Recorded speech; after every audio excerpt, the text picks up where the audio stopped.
I pledge my head to clearer thinking, my heart to greater loyalty, my hands to larger service, and my health to better living for my club, my community, my country, and my world. My name is Emily Picard, and I am a 4-H leader and volunteer. 4-H is a youth leadership organization that allows students to develop their leadership skills, their citizenship skills, and to help make the best better.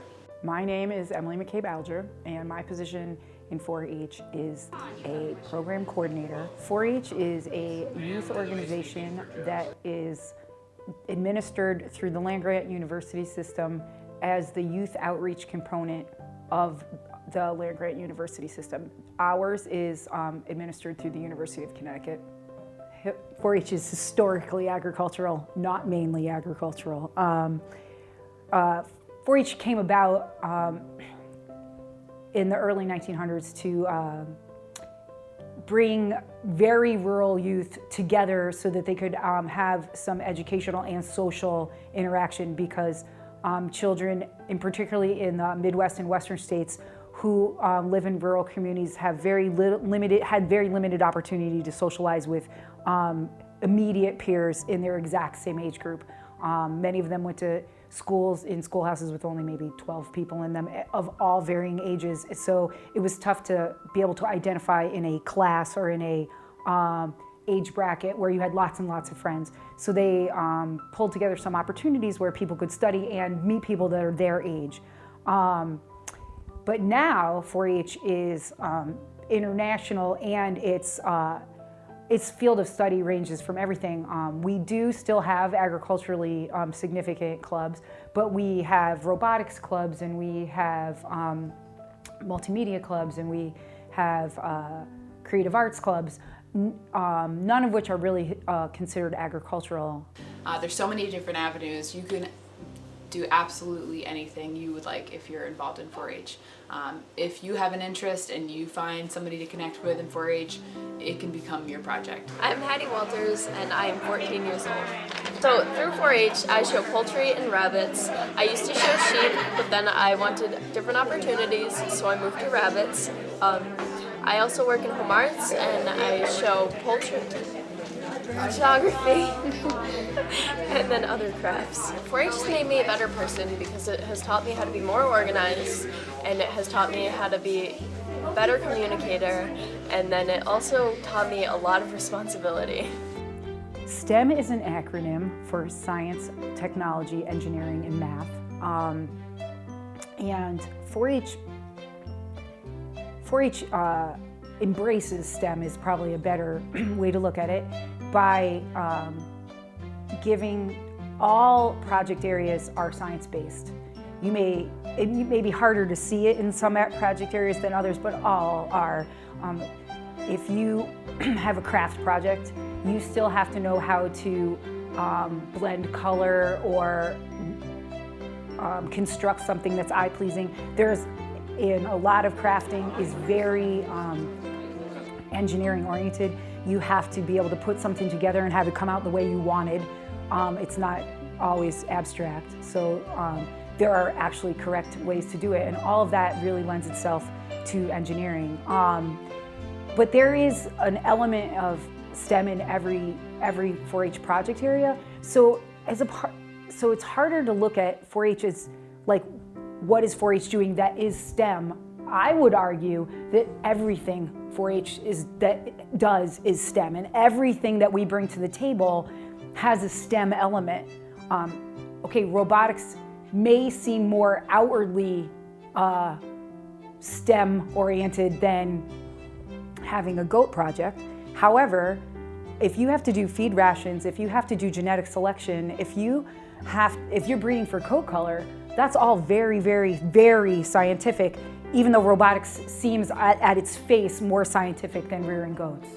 And my main project for 4-H is maple tapping. That doesn't really happen until the winter. We had a meeting for that last year, and that definitely inspired me to go more into maple tapping. It's where you make maple syrup. You basically identify maples.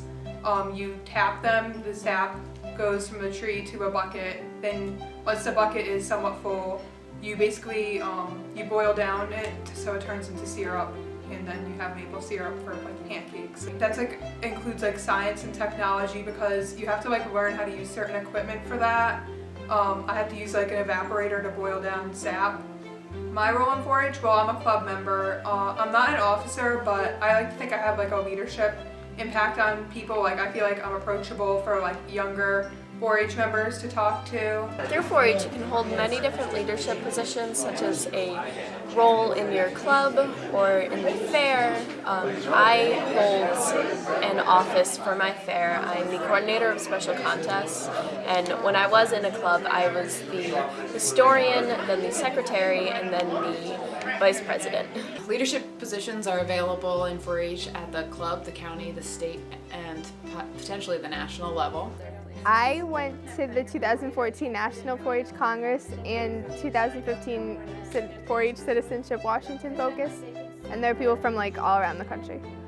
CWF is Citizen Washington Focus, and basically, well, besides getting to go down to DC and see that all, we gotta go through and learn like more like leadership skills and how one of the main things I got to do is learn how the government worked, and we got to like debate trials, and since there are people from all over the country, we got to see their different aspects, which was really neat.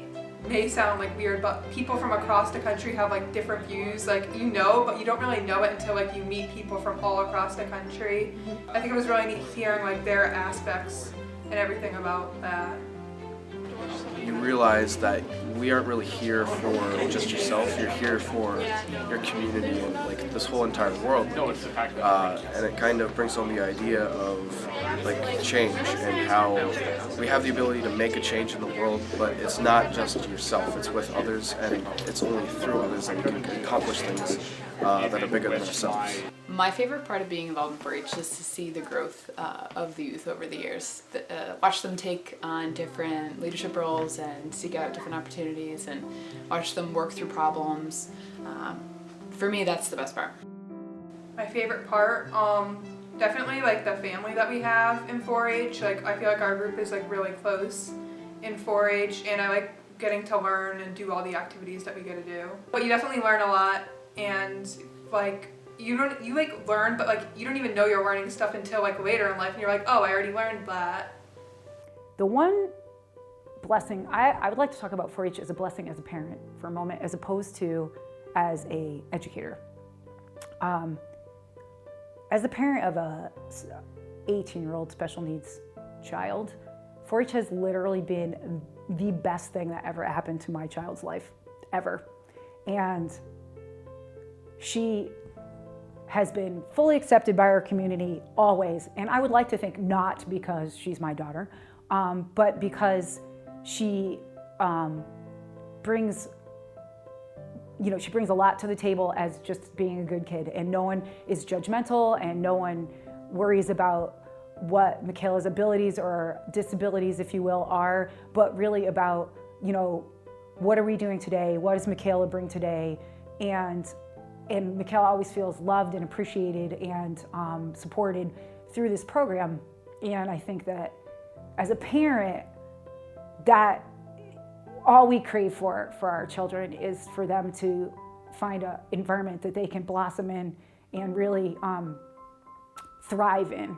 And I feel most fortunate that Michaela has had this entire process in her life, because I feel like she wouldn't be the kid she is now if she hadn't been so lovingly accepted by all of the kids in this program. And I think that if I wanted to close on anything, I would close on the fact that as a parent, I couldn't have asked for a better environment for my one and only child to be brought up in.